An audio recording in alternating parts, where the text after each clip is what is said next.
زه فکر نه کوم په مثبتو خبرو د یو انسان وشي کولی خپل ژوند بدل کړي که زه دلته کښېنم ټوله ورځ تا ته مثبتې خبرې وکړم او ته عمل ونه لرې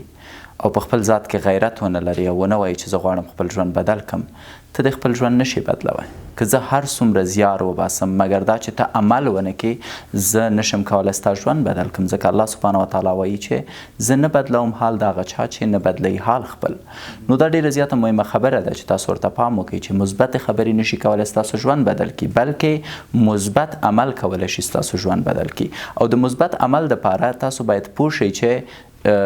ستاسو احساسات د یو شي ته ترلاسه کولو په برخه کې هیڅ رول نه لري. زه یو مثال در کوم.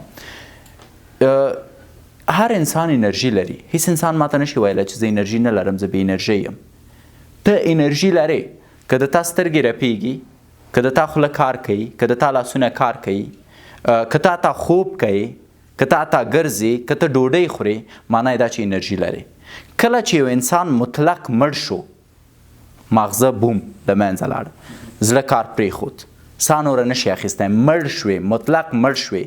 نور ته داسې انسان چې انرژي نه لري. تر څو چې ته ژوندی ته انرژي لري. اوس ځینې خلک وایي نه ډاکټر صاحب داسې نه ده، ځینې وخت زه هېڅ انرژي نه لرم، هېڅ مې زړه نه کېږي چې راپورته شم کار وکړم، هېڅ مې زړه نه کېږي د باندې لاړ شم، نن مې زړه خفه دی، نن تشویشي یم، نن ژوند خوند نه راکوي. نه، دا مزخرف دی ځکه ستا احساس ستا عمل پورې هیڅ اړه نه لري. فکر کوي دا نن چې زه دلته ناست یم د تا سره خبرې کوم، زما زړه غواړي دلته کښېنم تا سره خبرې وکړم، زما زړه غواړي دا اوس په بامیانو کې اوسم